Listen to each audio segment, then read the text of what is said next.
And now, from Laurel, Maryland, USA, the home of the most drive-through liquor stores, it's snack time! Today we're going to talk about the actress known as Shannon Doherty. Or as Americans say it, Shannon Doherty.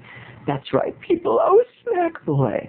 First Martha Stewart in the early episodes in the archives of Snackboy. And now Shannon Doherty. Are we in for a bitchy little treat today? Yes, kiddies, we're in for a bitchy little treat. Shannon Doherty style. Served 90210. Side up. Okay? Okay.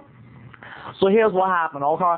I used to work in that restaurant America, the same restaurant where I threw the pin, and the head of my manager, Bender, got fired from it. The same restaurant where I waited for Martha Stewart, or at least I tried to ask for her autograph, and she promptly cussed me out. In this restaurant, Shannon Doherty came in, and because it's Union Station, we always have a lot of stars, coming off the train, and they want to stop and get a little bite to eat, so they stopped here. It was a kind of cool place to be. And this day, Shannon Doherty came in. She was wearing a tight, sexy purple dress, showing she's not a big-chested girl. She was showing little fleshy cleavage. And she sat down, and she was not looking too nice. And when Julie, her waitress, her initial waitress, came over to greet her and bring her tea, she got really mean with poor Julie. I know what you're saying, Snackboy.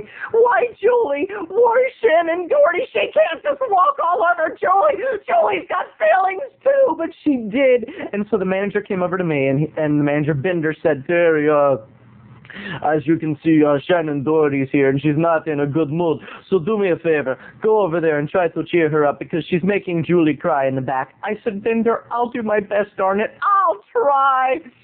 So I approached Shannon Doherty, and she looked at me, one eye up here, one eye down here. I think we all know she has that problem. And I said, hi, Miss Doherty. She said, I'm waiting for a raspberry tea, and I want a panini sandwich with onion caramelized bread.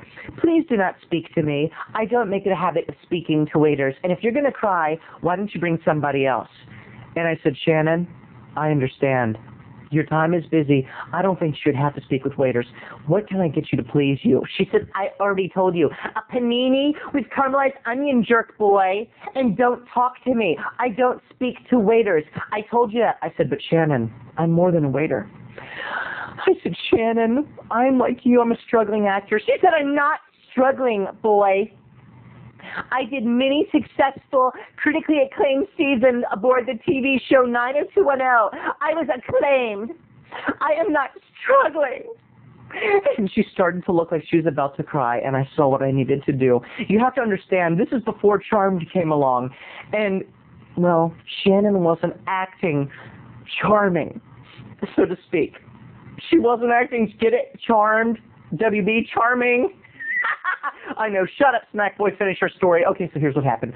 I said, Shannon, I just want you to know something. You do not have to tell me how critically acclaimed you were. Your role of Brenda Walsh was nothing short of brilliant. She said, don't kiss up to me, waiter boy. I don't want to hear it. I know I was good. I said, I know you were good, Shannon. You tapped into reserve, dramatic reserves that many people never see. You took us places, Shannon. You put us on a magic carpet. She said, do you mean it? I said, I mean it, Shannon. And not only that, can I just tell you that when you did the movie Heathers, you were the best Heather of all of them. You were better than Heather Chandler.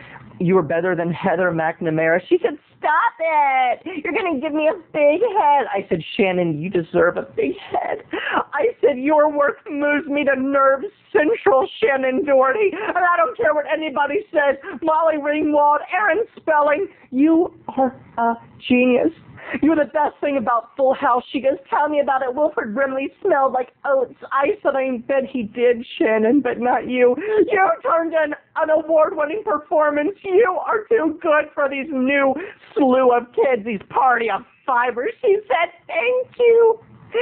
Thank you. I don't need my tea. I don't need my panini. I don't need to eat. You brighten my day. What's your name? I said, Terry. She said, for just being a loser waiter, you're all right. I said, thank you, Shannon. Thank you. Cut. Oh, God.